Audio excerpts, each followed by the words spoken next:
Welcome back to New Rockstars. I'm Erik Voss, and this is a breakdown of the first look trailer for Spider-Man Across the Spiderverse Part 1, which already has us asking so many questions from the title alone, but that's exactly how we love it as we brace ourselves for the sequel to the amazing 2018 Spider-Man Into the Spiderverse, a follow-up that will show us what's next for Miles Morales, Gwen Stacy, Miguel O'Hara, and the other infinite spider things as they tumble through their hexagonal acid trip. I'm gonna break down this first look frame by frame, 12 of them per second for this unique animation style, to find all the Easter eggs and animation details you missed because there are so many of them in this. And before we begin, our friends at Shortboxed are giving away the first comic appearance of Miles Morales to one of our lucky viewers. Stick around to the end of this video to learn how to enter to win. Okay, so we actually open on the comic book text box of "Meanwhile in Another Universe," which is exactly how the 2018 film would reset itself by introducing each new alternate Spider-Man, but it flickers into new colors the way the last film would signal the glitches as the multiverse warped reality, and briefly, the word switched to a Hindi translation, a signal of one of the infinite Spider-Man variants that we will see, Spider-Man India, Pavitra Prabhakar. So sorry if I'm saying that wrong. This is from Earth 50101, and this Indian version of the character does end up crossing over into the Spider-Verse storyline in the comics. He's recruited into a spider army by Superior Spider-Man, and if you'll remember, back in 2019, the teaser for this film did have one mysterious spider logo that had green, white, and orange colors, which are the colors of India's flag. But here we also see a Spanish translation, so together these two tell us what alternate realities we're about to visit in this trailer: Mumbattan and the Spanish-speaking Miguel O'Hara's home reality. So here Miles is in his bedroom listening again to Post Malone's Sunflower, which is how I have spent the last 3 years, honestly. I love that song. And then a portal from Gwen Stacy opens, and of course this is the same exact framing, the same pink, black, and teal colors that we saw in the final shot of the 2018 film, but despite the mirroring, and Gwen even says the same line here that she did before.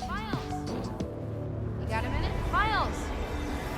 You got a minute? Quite a bit of time has passed, because you'll notice Miles looks older, he's got a longer face and neck, his hair has grown out some, and Gwen now has the tips of her hair dyed pink, so the implication is that Miles has spent many of his nights listening to Sunflower, hoping that Gwen might come back to him. And the clutter of his room does remind us a lot of Peter B. Parker's messy room when his portal opened. Peter B. Parker was depressed because he missed his Mary Jane. Miles has been missing Gwen. Or he's just a kid and he's messy. I don't need to read too much into it. But Gwen, voiced by Haley Steinfeld, who is playing Kate Bishop in Hawkeye at the moment, looks down at Miles through a hexagonal portal. Yes, I know, hexagons. Hexagons are really just a natural geometric formation for grid patterns. That's why the MCU uses it for the space portal jump. But in WandaVision, hexagons were an intentional production design choice that signaled Westview took place within Wanda's reality warp hex. So it is appropriate to see this shape being used for a gateway through realities. Now, among the clutter floating in Miles's room is a cup of soup and a fork, a plush toy, and then this comic book with Miles on the cover. True Life Tales of Spider-Man, Save the Multiverse, Now What? By Sanford Green, who's actually a longtime comics artist known for many Miles Morales illustrations. There's also what looks like a PlayStation controller, because Sony. And then floating everywhere are these trading cards labeled Teriyaki-mon. Must be this universe analog for Pokemon. It's even got a white and red Pokeball equivalent there. And then when they're both on the bed, there's a framed photo of Miles with his uncle Aaron, aka the Prowler, who died in the previous film. And then on a shelf is an RC car of the Spider-Mobile, a full-size version of which showed up in the Spider Cave in the 2018 film. Gwen has this wrist tech, just like the gizmo Miguel O'Hara used to make an autonomous multiverse jump. You remember Into the Spider-Verse's post-credits scene revealed Miguel O'Hara, aka Spider-Man 2099 from Earth 928, voiced by Oscar Isaac, future Mark Spector Moon Knight in the MCU. Miguel comes from a future reality where he works for the Alchemex Corporation. He has an AI named Delilah, who we met at the end of that movie. Nervous, Miles shoves into his nightstand drawer a Gundam Wing figurine, a cup with a cowboy dinosaur, and one of those Teriyaki-mon trading cards, along with his Miles comic book, showing he's kind of embarrassed to have a comic book of himself that he's reading. Now, on his shelf, he has a stuffed giraffe,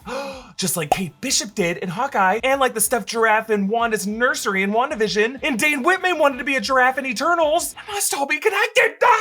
Giraffe! But an actual Easter egg here, that wooden moose on the shelf, that is a deliberate Easter egg to Lord Miller's other amazing animated film that came out this year, Mitchell Angels versus the Machines, that wooden moose was the key symbolic prop of that movie, and when you know the deeper meaning of it, you're gonna get emotional. Gwen flips through Miles' sketchbook and lands on a page dedicated to her, but you'll see on the other side is a bus ticket, Hudson Valley Explorer, Schenectady to Brooklyn Central. This was the bus that they took to and from the Alchemix lab in the 2018 film. That was the day where Miles and Gwen really had their first sweet connection. You can also see how Miles wrote his shopping list down there: milk, eggs, tortillas, avocados. And again, we are partnering with Shortbox to give away a 9.4 rated copy of Ultimate Fallout 4, the first comic appearance of Miles Morales. The comic is currently valued around $700, and that value is gonna skyrocket if Marvel listens to Tom Holland and makes Miles the next live-action Spider-Man. Shortbox is the easiest and safest way to buy and sell graded comic books. You can download Shortbox for free at iOS and Android. They have an incredible selection of graded comics. They have everything from recent favorites to the first appearances of the X-Men or Spider-Man, some of the most valuable comics in the world. All orders are fully protected and insured for both buyers and sellers. Thousands of the most respected dealers and collectors in the industry trust Shortboxed and use it every day. So to enter this giveaway, visit shortboxed.com/newrockstars to enter and receive a promo code for $15 off your first Shortboxed order. Again, that's shortboxed.com/newrockstars. So Miles joins Gwen through the multiverse, and if you remember in the 2018 film, anytime a character went through the multiverse, it was less structured, more just like floating through transdimensional space. But now it is super structured in this tunnel of hexagonal rings, which just shows how this passageway is more technologically controlled thanks to Miguel O'Hara's innovations. And you'll notice each ring brightens up as Miles passes through the ring, each one likely being its own exit ramp door to a particular reality. And Miles drops through one of these into the world of Spider-Man India, a metropolis called Mumbattan, which is a cross between Mumbai and Manhattan. Reminds me a lot of San Francisco and Big Hero 6. There's a big poster of this handsome looking dude. This actually could be the Paviter of this universe. You'll notice the animation here has softer edges. The colors kind of bleed into each other. It just shows how the animators did quite a bit of research into making this world culturally distinct. They also include some Indian music using tablas for percussion.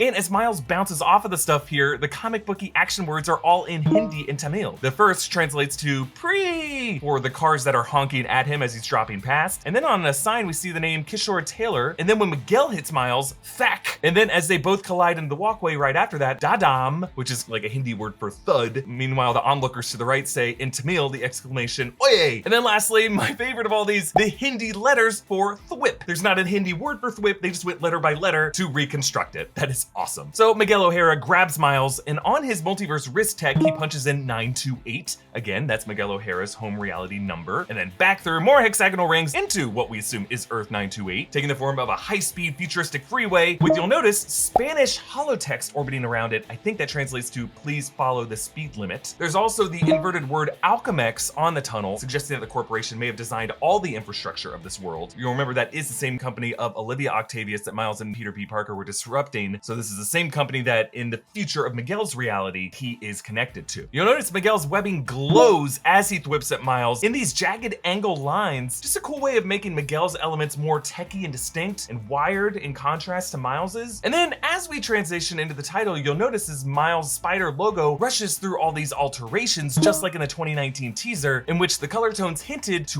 which alternate spiders we could expect, including the 1978 Japanese Spider-Man, Takuya Yamashiro, as well as Spider-Woman, Jessica Drew, who is confirmed in this movie to be voiced by Issa Rae. We can also expect Ben Reilly Spider-Man and Cindy Moon Silk and several others. But then we get the title, Spider-Man Across the Spiderverse Part 1. So this movie's storyline is still a mystery, but by already committing to a multi-part event, definitely recalls what Marvel Studios initially pitched for Infinity War, which was at first going to be Infinity War Part 1 and Infinity War Part 2, until they later renamed Part 2 to be Avengers Endgame. So if Sony Animation has a similar structure in mind for Across the Spiderverse, we have to ask, what comic crossover event with dark twists are they looking at adapting? I am wondering if we will see the Spider-Geddon event, in which trans-dimensional energy vampires named the Inheritors are targeting each spider hero of each dimension, which requires all these Spider-Man variants to assemble into a vast army that includes many of the incarnations we've been talking about, and dramatically kills a number of them off. Also a reminder that a live-action Miles Morales does exist somewhere in the MCU, based on Aaron Davis's lines in Homecoming. I don't want those weapons in this neighborhood. I got a nephew who live here. Yeah, sorry, Miles. I'm not gonna make it. And we should not be surprised if Sony might use the multiversal crisis of Spider-Man No Way Home and the multiversal crisis from Across the Spiderverse to bring a live-action Miles and a live-action Gwen to the forefront of their franchise. You can support this channel by checking out some of our great merch options at newrockstarsmerch.com. Follow me on Instagram and Twitter at EA Voss. Follow New Rockstars. Subscribe to New Rockstars for more analysis and breakdowns of everything Marvel. Thanks for watching. Bye.